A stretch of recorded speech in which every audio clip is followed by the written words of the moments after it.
hello আজি বিৰিয়ানী বনাব লৈছো ইয়া চিকেন খিনিত মই অকনমান নিমখ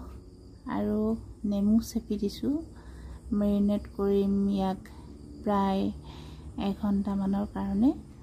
1 ঘণ্টাতকৈ অলপ বেছি হলেও যাতে কম নহয় আৰু নেমু চেপাৰ পিছত মই ইয়াত অকনমান হালধি দিম ইয়া হালধি দিলো আৰু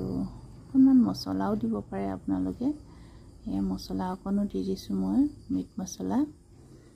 এইবোৰ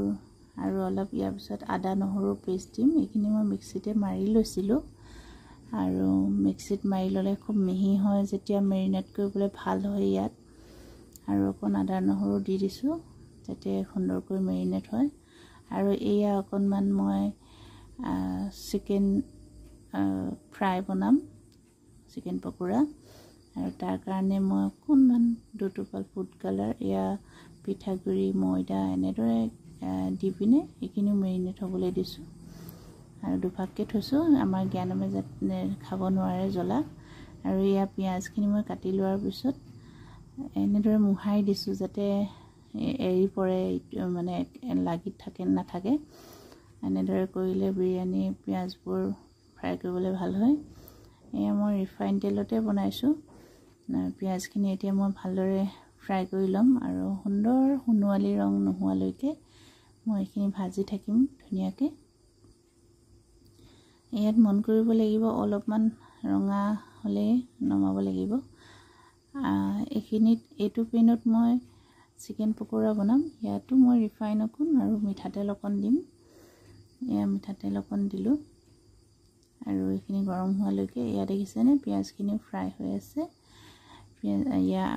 পিয়াজ নমোৱাৰ পিছত মই আলু তেনেদৰে ফ্ৰাই কৰি ললো আৰু ইয়াত মই চিকেনখিনি দি দিছো ভাজিবৰ কাৰণে কুকাৰতে মই ভাজি দিছো অকমান শৰ্টকাট মাৰিছো পিয়াজখিনি সুন্দৰ সুনুৱালি ৰং হৈ গল দেখিলেনে অকনমান ইহতে নমাই দিব লাগে পিয়াজখিনি তেতিয়া পিছতো কুকিংটো ৰৈ নাযায় পিয়াজখিনি লাহে লাহে ৰঙা হৈ আহে আৰু ইয়া চিকেনখিনি মই ফ্ৰাই কৰি আছো এইফালেও চিকেন পকোৰা বনি আছে আমাৰ এইখিনি মই ইয়াত গোটা মছলা এইবোৰ দিছিলো কেনেবাকে ভিডিওটো স্কিপ হৈ গল তেজপাত গোটা মছলা আৰু অকনমান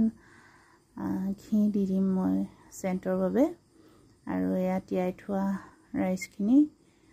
অলপ অলপকে এটাকে মই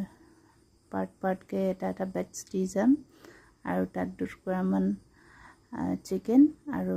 অলপমান পিয়াজ ভজা তেনেকে দি যাম এটা তৰপ কৰি আমাৰ চাউল বৰ বেছি নাই 3টা মান তৰপতে হৈ যাব চাগে এনেদৰে দি দিম আমি অলপমান মাংস অলপমান পিয়াজ আৰু লাহেকৈ চাউলখিনি মিলাই দিম এনেদৰে দিয়াৰ পিছত আমি আকৌ ওপৰত পিয়াজ দিম মই ইয়াত বিৰিয়ানী বনাইছো যদিও ইয়াত মই দুটা বস্তু ইউজ কৰা নাই কেওৰা এসেন্স আৰু কেশৰৰ পানীটো মোৰ ওচৰত নাছিলে কাৰণে মই আসলে ব্যৱহাৰ কৰা নাই আপোনালোকে ইচ্ছা কৰিলে ব্যৱহাৰ কৰিবও পাৰে বিৰিয়ানী দিবলৈ আৰু এয়া পিয়াজ অলপ ৰাখিও থৈছো পিছত গাৰ্নিচিং কৰি দিব কাৰণে আৰু এনেদৰে বনোৱাৰ পিছত ঢাকোন মাৰি দিলো ইয়াত অকনমান মই পানী এড কৰিছিলো খুব বেছি নহয় হেতু ক'বলৈ থাকি গল এয়া প্লেটত পৰিবেশন কৰিলো